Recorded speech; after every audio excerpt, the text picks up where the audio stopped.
What's going on, everybody? Welcome to the sports show.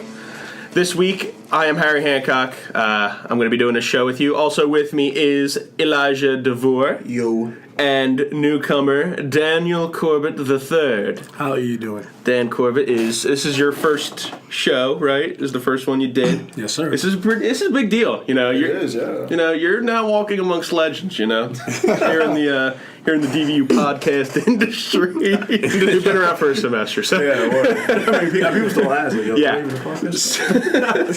So sports-wise, a lot has been going on. The Cubs have just won the World Series, first time since 1908. Did you guys watch the game at all? I watched around the end of the game, more so like the bottom of the ninth. Bottom of the ninth, and then onwards. So. Did you watch any of it? Caught a little bit of it. Bit of it. I started to watch it probably about like the fifth or sixth inning, and I got glued to it. And like, I normally don't like watch baseball that like intensely, but that game last night was just out of hand with how much craziness was involved. It was like going back and forth, just like shot for shot. It was just unbelievable. And Chris Bryant said after the game, that's one of the best games that you're ever going to see. I think that may rank up there in one of the top baseball games ever, because there was just so much back and forth with the Rajai Davis 2-run home run to tie it up in like the eighth, and Baez with the missed bunt, just missed opportunities. I personally thought that the Cubs manager Joe Maddon poorly ran that game. Granted, they won. I said that last night, and my dad's like, well, they won, so you're an idiot. But I did think that he just ran that game not really the best. He didn't think it through so much with taking pitchers out and all that kind of stuff. How familiar are you? Like, I know you guys know what baseball is, but like, do you guys like avid watchers of it, or do you guys like? I'd say like I would watch it if like it's the World Series, the playoffs, or it's the Yankees. But that's about it. I think that's about it. Like, I have a decent knowledge of the game, I guess. Yeah, but you guys are both more football guys. I know that. Yeah. Well, I mean, I like the Phillies, but. I'm just gonna end it right there. That's all. Yeah. We're not that hot. No, but I feel what you're saying, because I mean, at the end of the game, though, like with the bunt situation, like I sat there, I was like, why would they do that when they have somebody on third? Yeah, like you hit a fly ball. That's a sac fly. Yeah, with one out. Yeah, exactly. So like, why would you not just go for that and just end the game right then and there instead of going all the way to like go to the 10th inning? I mean, don't get me wrong, the dramatics are crazy, but still, it's like it'd be easier to just end the game there. But now, that's another example of like. I mean, I played baseball for most of my life, and that situation with that bunt. He took a major risk because it either could have gone really, really good, or like we saw, the worst it could go. Yeah. So if he would have completed that bunt, and he would have gotten they wouldn't have thrown him out because they had the guy on third. Yeah. So he would have been safe at first. Then he would have stole second because they wouldn't have thrown it down because they had the guy on third. So the thinking behind that, I don't know. You still get somebody in scoring position. Yeah, you you still have somebody there, but then you'd have two people there. But you're taking such a risk. I think it was a full count with bunt, which, and I understand Baez is one of the best players on that team at that time, but like at some point you have to just like. You just got to hit the ball. Like that's basically you just got to hit the ball. Yeah. But I also want to talk about the fact that in most sports, any team that is up 3-1 in a series is no longer safe ever. No, it can't. You can't. Never. It's possible to come back now. Apparently, I don't understand this. Now, I would say the first true sense of this was. I think it was the Red Sox and the Yankees. Didn't the Red Sox come back from a 3-1 series the year they won their first World Series? That hurt. That was kind of like, when that happened, that was kind of like a real, that was so rare that would ever happen. Yeah. And now you're seeing the Philadelphia Flyers. I'm a big hockey fan. They did it against the Bruins. Yeah. Last year the Cleveland Cavaliers did it, to the Golden State Warriors. And now this. What is happening with these teams in all sports, across all sports, that they just can't close it out ever? I guess they're getting complacent because, we're up 3-1, even if they win a game, we'll be able to take it back at home. And that's not the case. People are actually saying, nah, I don't care that we're home. I don't care that you're home. We're going to take this dub. We're about to win. So Yeah, I mean, and it's like you see like all the emotion when it comes, especially like this game more in general because like come on, this hasn't been done since like what Teddy Roosevelt was in office. Yeah. So like this is a long time coming. So there was no way this was gonna happen. I saw this one was like I felt like they were gonna come back either way. Now, do you think with all these like comebacks like this that the best team is actually winning? So. Ooh, you know what I mean? So you have a team go up 3-0, yeah. and they're 3-1 in the series, and they don't manage to close it out, and the other team comes back. Maybe it's purely on emotion, whatever. Mm-hmm. And I understand if they win the series, they are, they're the best team. But are they really the best team in that series, or did they just get ungodly lucky? I don't think you can get that ungodly lucky like in that short amount of time. So like I would definitely say like they deserve to win that game. Yes. If you were coming back from 1-3, then you deserve to win that game, and you should take that. Yeah, they're champions. They're champions in my book, and they deserve to win. Yeah, So, They wanted it more. I mean, you can't really go up 3-1 and then get complacent. I mean, Cleveland went up. I guess they got complacent. I'm not familiar with this. But, you're good. But I guess the Cubs just wanted it more. They just wanted it more. It's it's so crazy to me. And you're still hearing announcers when they do these games talk about just how rare it is that these teams are coming back from 3-1. Mm-hmm. But with it happening all the time, it's not really that rare anymore. So. Is it going to like lose its luster soon, like all these comebacks like this? I think it's always exciting. It's always and to be honest with you, with the social media, everyone's going to make fun of you if you do that. So mm-hmm. it's always interesting when someone loses that kind of game. So. Yeah, I can't even believe that the Cubs won for the first time since 1908. Like. And I follow all like the sports memes and everything on there, and they're literally like after last night they're literally like, what are we gonna do now because we've lost almost half of our jokes with like the Cubs have to lose kind of deal. Now, did you guys see the like Charlie Sheen wanting to throw out the first pitch thing? I did not. No, what happened? I was gonna say. Well, so he was in the movie. What was the movie called? He was a Wild Thing. He was Ricky Vaughn, and he was an Indians pitcher. I don't know why the name isn't coming to me right now.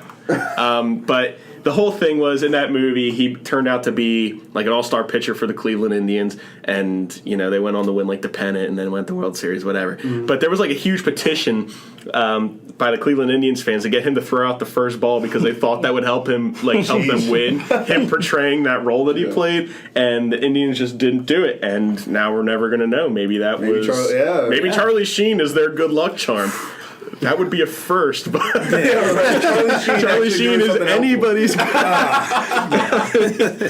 yes, so the other thing, Charlie Sheen helpful. That would be a real shocker to everyone. It's like that's rare. Yeah, that's rare. When was the last time it was actually used? Now you guys are football fans. Yes.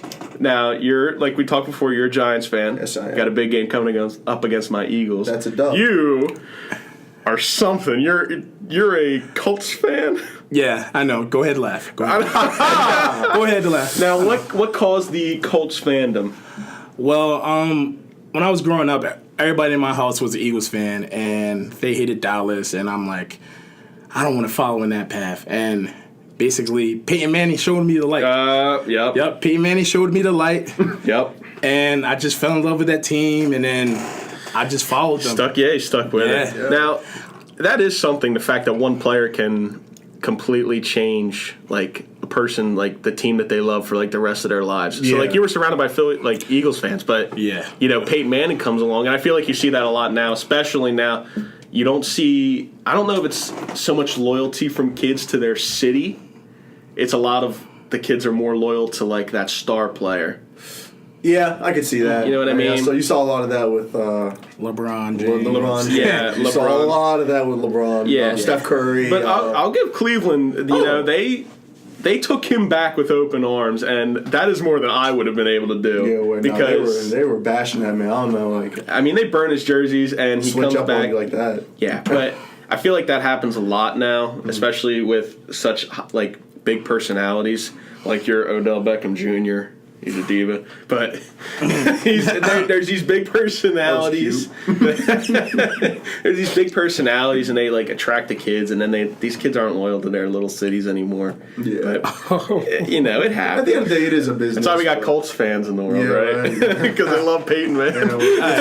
Colts fans from Philadelphia. Yeah, it's all right. It's all good. As long as you're not a Dallas fan. Those are the biggest posers in the world. Yeah. I can't take it. The ones that live in Philly and support Dallas. Is it because of that loss on Sunday? No, it's because those people just... The whole reason they like Dallas is because they want a reason to just annoy dig into somebody, you. yeah. It's not like they truly love the Dallas Cowboys. There's no connection. They just know that everybody sits there and they at parties on their little, we hate Dallas. Dallas sucks. And well, I like Dallas. You know? Like that's just what it is. People are petty.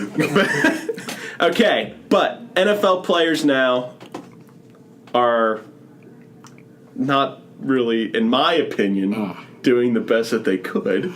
No, absolutely. With all the bitching and complaining that is happening. All right. Now, Odell Beckham Jr.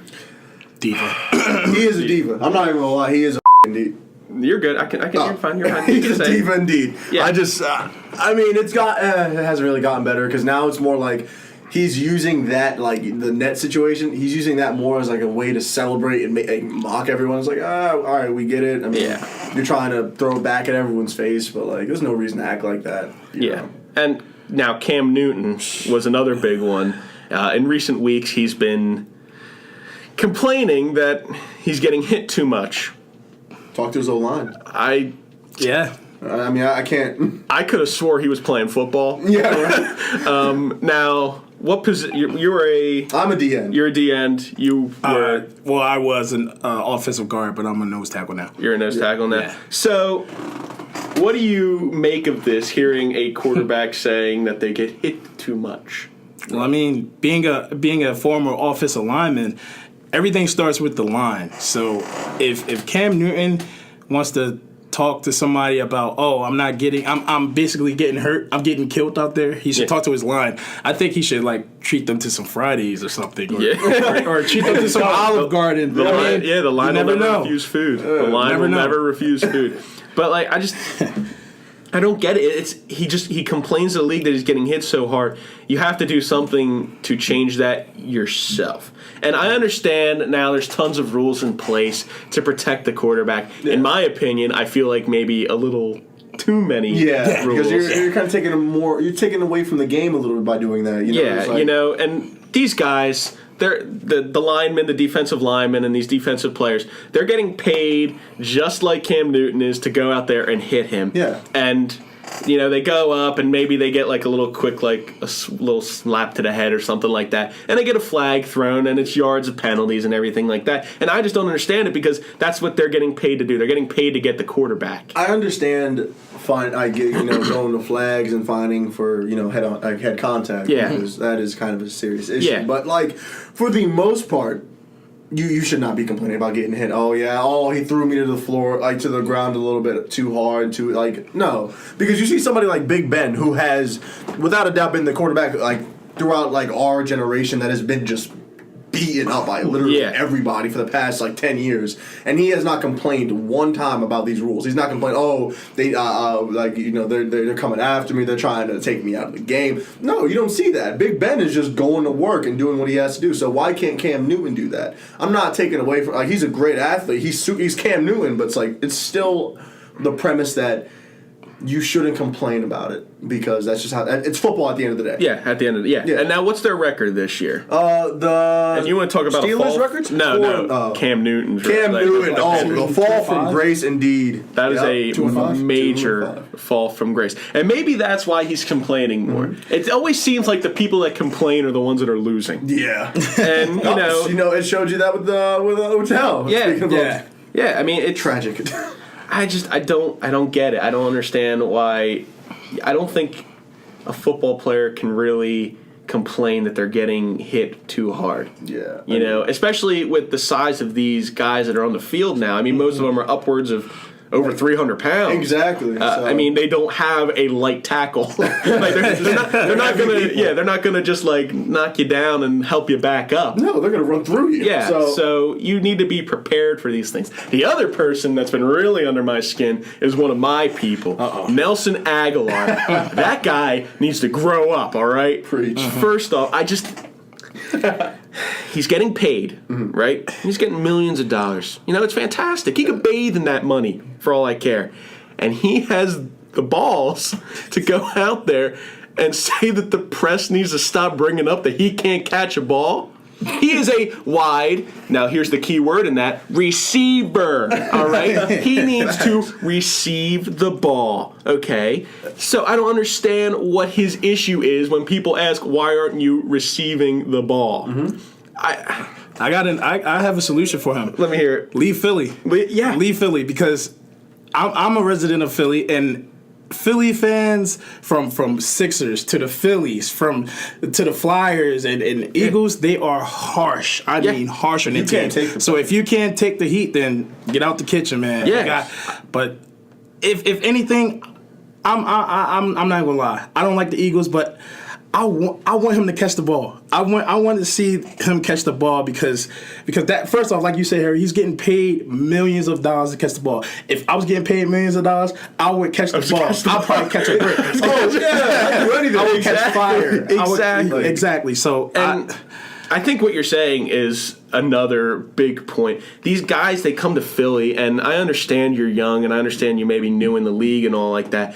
And yes, we are harsh, but that's just what we are, and you need to understand that. Absolutely. And it's not like we want to see you fail. We boo you if you didn't catch the ball because we want you to do good. We want you to catch the ball. We want you to be an all-star. You know, we want you to do great things. So complaining to the media that we need to stop like criticizing you so harshly and coming down on you is just so anti what Philadelphia is about in general.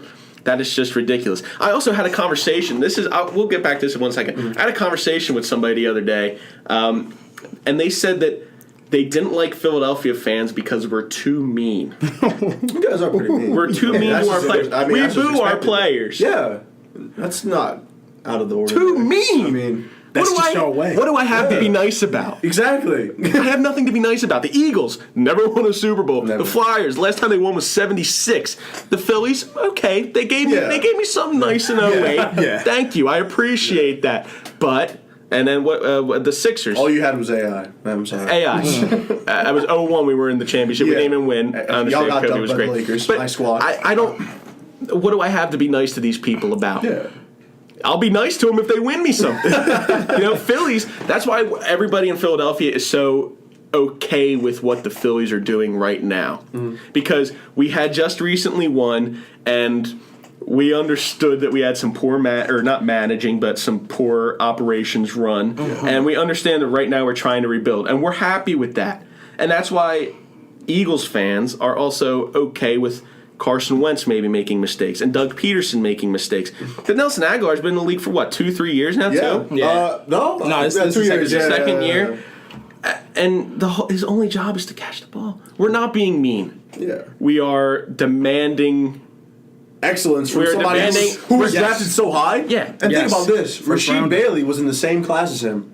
Yeah. I'm not going to say like, Rasheed Bailey's better, but I'm going to go out here and say that Rasheed Bailey's not. He's going to catch the ball. Yeah. And he's not going to go on social media and complain about it. See, like when you're a D1 athlete sometimes, and when you got all this like publicity at you, you sometimes lose what you were working for, and you see people complaining like an Aguilar, and it's like you shouldn't, like, if you're given all this praise, you should work to that level of expectation. Right. But he's clearly not. So I'm just saying maybe the Eagles made a little bit of a mistake by not getting. I've heard this multiple times. Like, I listen to sports radio a lot, and I watch like Sports Center a lot, and you hear all these analysts. They're saying that maybe it's time that Doug Peterson puts in some of the backup receivers. Because obviously our starters aren't getting it done. Yeah. That's another issue that I have. You're a receiving core in general.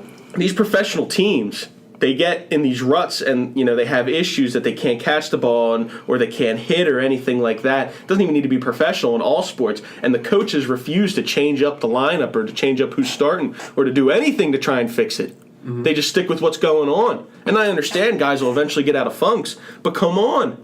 Time to give some of the other guys a chance if the people on the field aren't performing. Well, I guess at the end of the day, there's always some kind of favoritism. Like, you're never going to, all right, so Angelor, who they're not going to, even though he's struggling, I doubt anyone's really going to do anything about it. Just like when Odell Beckham was getting into a fight last year with Josh Norman, they could have taken him out easily. They could have taken him out and put anyone else in. They decided not to because he was Odell Beckham, and he still had that name and that brand. So I believe that's why when it comes to, if people are doing so bad, they will not take them out. They will not do that because they're like, okay, well, if I do this, I'm letting go of not just that play, what that player can do and what that player has done. I am eliminating any chance of making a comeback. Yes, getting out of the rut. And I get it, but. It should be like that, but I mean, it's popularity. It's it is competition at the end of the day. I think it's a little bit of popularity and favoritism, but I also think it has something to do with personnel. Look at I'm gonna use your Eagles receivers as an example. Look at Dorial Green Beckham. He's 6'5", 6'6". He should be the go-to receiver. Yeah. Yes. Jordan Matthews. He's what 6'3". Yeah, 6'3", and you have Nelson Aguilar, who's 5'11", maybe 6 foot. Yeah. So I think the other receivers they have, I don't know off the top of my head. There's Josh Huff. They got the tight ends are supposed to be playing a big role, but they're kind of doing nothing. But all these receivers, Dorial Green Beckham was supposed to be,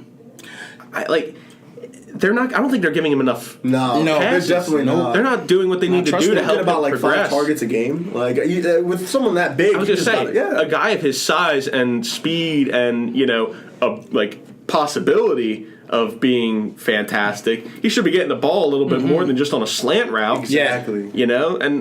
And who's going to stop this man? What corner can really just stop that?